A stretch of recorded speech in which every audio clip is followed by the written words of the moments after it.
स्वर्गदूत शिक्षाजी उहाँको पङ्खाको size change गर्नुपर्ने भएछ। स्वर्गमा मनमा टन्न खाएर घुडिएर नयाँ अक्षरमा ल्याउनु पर्ने भएछ। प्रभु तपाईँले दिनुभएको यो सानो पखेटा नै मेरो लागि काफी छ प्रभु। चोर बजारबाट किनेर ल्याएको।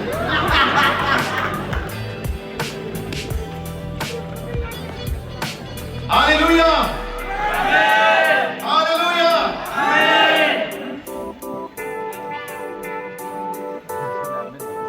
प्रभुलाई गाह्रो भइरहेको छ जुना र दारीले।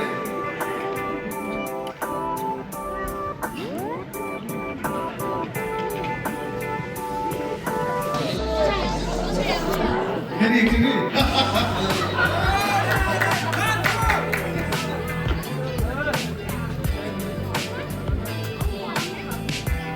जय होस्। केमा व्यस्त हुनुहुन्छ अनि यो विशाल पुस्तक चाहिँ के हो नि प्रभु? ए दूरदर्शी, यो त मेरो मानव इतिहास र उद्धारको योजनाको पुस्तक हो। म सन् 2000 तिरको नेपाल हेर्दैछु। नेपाल एक सुन्दर देश हो, तर यसको वर्तमान र भविष्य कस्तो पो हुँदैछ भनेर हेर्दै पो छु त। ए तिमी हेर त साँच्चै दूरबीनबाट। हस् प्रभु, म हेरिहाल्छु।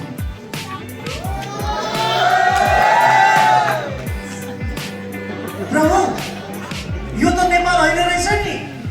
यो त साउथ कोरियामा कम्पनीमा घर ठोक्न र कृषिमा काम गर्न गएका गोर्खे नेपालीहरू पो रहेछ त। फेरि म नेपालतिर हेर्छु प्रभु। नेपालमा हेर। वाह प्रभु, नेपाल त कति सुन्दर देश रहेछ। अनि नेपालको हिमाल, पहाड, तराई कति सुन्दर रहेछ। हिमालहरू मध्येमा मलाई माछा पुत्रे चाहिँ साह्रै मन पर्यो प्रभु। ए लाटा दूरदर्शी, नेपालको हिमाल होइन, नेपालको इतिहास र समाजको अन्तर्कथा हेर। नेपालीले वास्तविक शान्ति र स्वतन्त्रता पाए कि पाएन, राणाकालबाट हेर त। ए हस् प्रभु। प्रभु, राणाकालमा नेपालीहरूले धेरै अन्याय भएको रहेछ। नेपालीहरूलाई साह्रै दुःख छ प्रभु।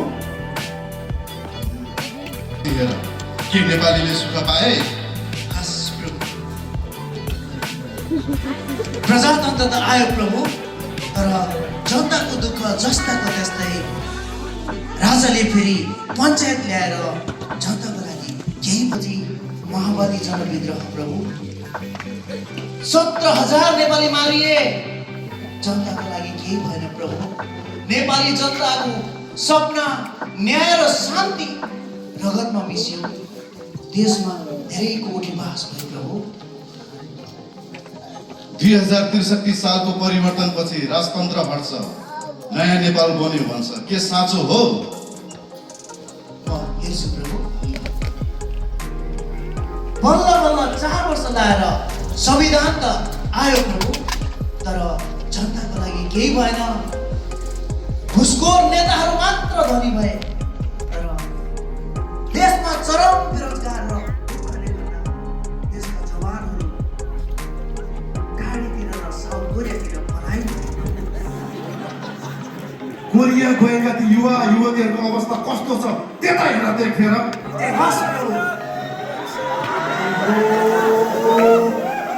साउथ कोरियामा गएका एक गोर्खेनीहरू त कति राम्रा राम्री हो,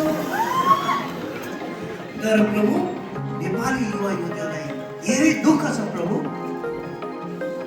मालिकलाई भोटे भन्दै काम गर्दो रहेछ। 10 वर्ष काम गरे पनि नेपालमा एउटा सानो घर बनाउन गाह्रो हुने। परिवर्तन भनेको नेपालबाट ल्याएका ती पुराना पोलिस्टर जुत्ता र लुगाफाटा Faleiro यताका Nike, Adidas, national geography र डिसे अनि के हो कि प्रभु, त्यो नयाँ कम्पनीको जुत्ता र कपडा मात्रै लाउनु रहेछ। तर वास्तवमा साउथ कोरिया भएका नेपालीहरूले साँचो शान्ति र आत्मा सन्तुष्टि पाउन सकेको देखिएन प्रभु। धेरै नेपालीहरूले साउथ कोरियामा विभिन्न तनाव र समस्याले गरेर आत्महत्या पनि गर्छन्। नेपालको भविष्य त धेरै अन्यलग्रस्त र अन्धकारमय पो देखियो डाक्टर सिंह। सायद व्यवस्था परिवर्तनले के हुन्छ कि प्रभु, म एकपटक हेर्छु नि। सायद फेरि राजा ज्ञानेन्द्र फर्केर आयो भने देशको भविष्य कस्तो होला प्रभु, एकपटक यो दूरबीनबाट हेर्छु। किनभने राजा देश बचाउ भन्छ, एकपटक यसो यो दूरबीनमा लाएर हेर्छु। ओहो, प्रश्न चिन्ह मात्र आयो प्रभु। राजा आयो भने पनि अब हाम्रो देशमा उसले बनाउन सक्छ जस्तो छैन प्रभु। राजामा पनि नेपालको भविष्य देखियो, त्यसकारण अब एकपटक प्रचण्डलाई लाएर हेर्छु प्रभु। प्रचण्डलाई हेरेर किनभने प्रचण्डले नेपाललाई म स्विजरल्यान्ड बनाउँछु भनेर निकै कम्तिएका थिए।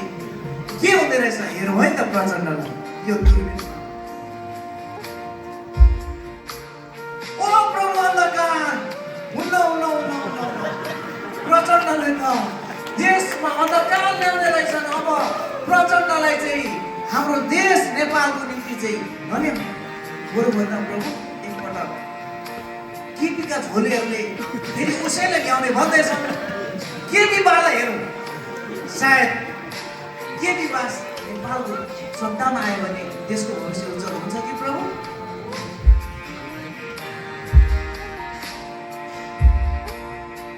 ओहो प्रभु, झनै अन्धकार, यो कस्तो अन्धकार बनाएको प्रभु, मलाई त होइन, यो अन्धकार त स्वर्गसम्मै आयो। होइन प्रभु, यो त निष्पट्ट अन्धकार, यो त मिश्रमा आएको अन्धकार जतिकै म देखेको प्रभु। साह्रै दुष्ट पो रहेछ त। ओहो, लो केपी ओलीलाई चाहिँ नल्याउ प्रभु। देशमा चाहिँ नेपालको भविष्य चाहिँ अन्धकार हुने रहेछ। अब प्रभु बरुभन्दा बालिन शाहले रोजर चलाएर पनि देश नेपाललाई बनाउँछन् कि एकपल्ट हेरौँ कि। बालिनलाई हाल हस् प्रभु। प्रोजेक्टरमा हाल। हस्। ओहो प्रभु, बालिन शाहमा पनि प्रश्न चिन्ह मात्रै हुँदैन प्रभु, हुँदैन। बालिन शाहले पनि के गर्छन् थाहा छैन। नेपालको भविष्य के हुने हो थाहा भएन प्रभु। हजुर धरानमा ढुङ्गा बोक्ने। ए हजुर, त्यसो भने एकपल्ट हर्का सम्मानलाई राखेर हेर्छु प्रभु। अब हर्का सम्मानले ढुङ्गा बोकेर भए पनि श्रमदान गरेर नेपाल बनाउँछु भनेर छ। एकपल्टको दूरबीनमा हेर्छु प्रभु, मेरो दूरबीनबाट। प्रभुलाई नै आशा छ। तर प्रभु, प्रश्न चिन्ह मात्रै देखियो हर्का सम्मानकोमा पनि, तर आशा चाहिँ छ। उसले के गर्छ थाहा छैन प्रभु, त्यसकारण अझै पनि भन्न सकिएन।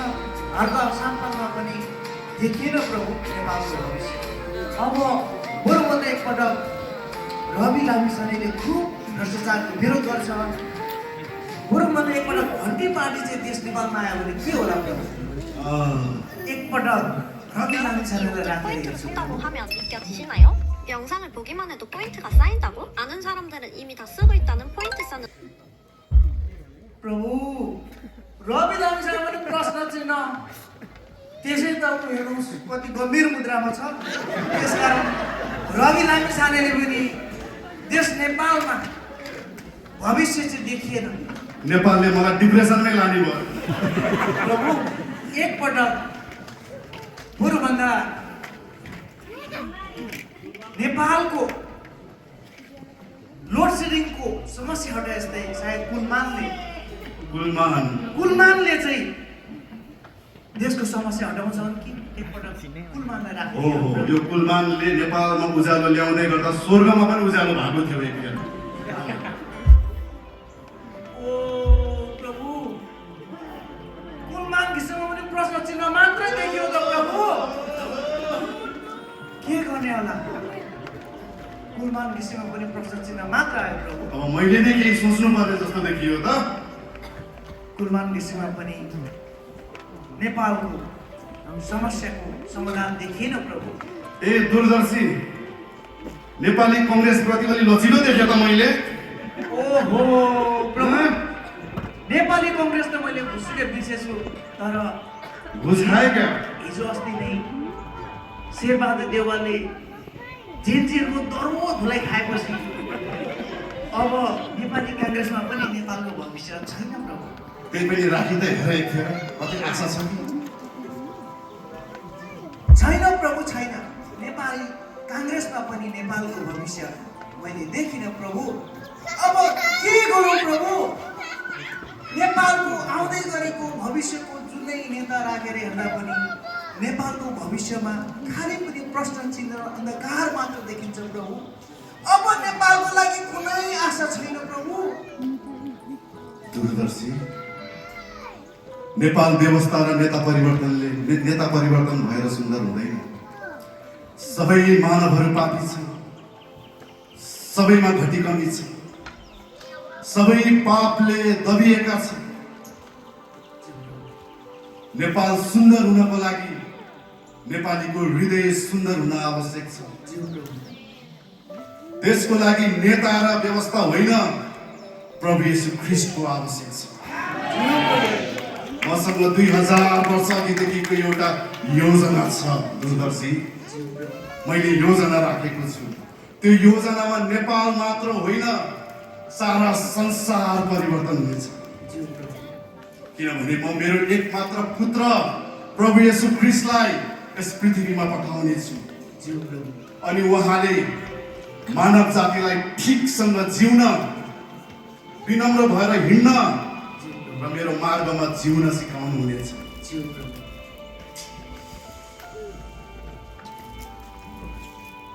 हे पवित्र आत्मा, पृथ्वीमा एक कन्या छिन् मरियम, जाऊ उसको गर्भमा गएर मेरो पुत्र येशू ख्रीष्टलाई राखेर आऊ।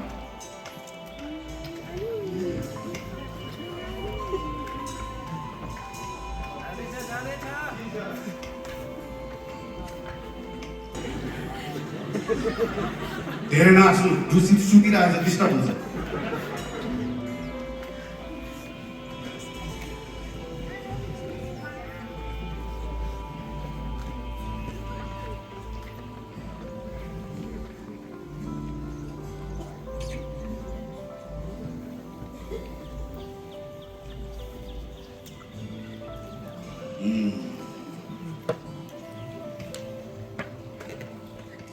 वाह प्रभु, यो त हजुरको मानव जातिको निम्ति महान योजना। हजुरको पुत्रको जन्म भएपछि त नेपाली विश्वासीहरूले खुसी मनाउँदो रहेछन्। अनि हजुरको पुत्रको जन्मोत्सवलाई क्रिसमस भन्दा रहेछन् प्रभु। अनि साउथ कोरियामा गएका नेपालीहरू पनि ओटी नचलेको बेला त चर्च जाँदो रहेछन् प्रभु। चर्च जाँदो रहेछन् प्रभु। त्यो ओटी नजाँदा चर्च जानेहरूलाई टार्गेट गर, गर्नुपर्छ। सबै यहाँनिर आइरहेछन् प्रभु, चर्च जाँदो रहेछन्। अनि हजुरको पुत्रको जन्मोत्सवमा त भेटेर नाचगान गरेर रमाइलो गर्दो रहेछन् प्रभु। एउटा भित्री कुरा भन्छु ल, प्रभु प्रभु आफै पनि ओटी चल्दा जान पाउँदैन कि हामी? यो राम्रो यस्तो कुरा गर्नुहुन्न हजुरले। ए हो, कस्तो गीत गाउँदा रहेछन् नेपालका विश्वासीहरूले। साँचो आनन्द पाए कि पाएनन्, सुनौँ न एकखेर। हस् प्रभु, हामी सँगै सुनाउनुहुन्न? ल।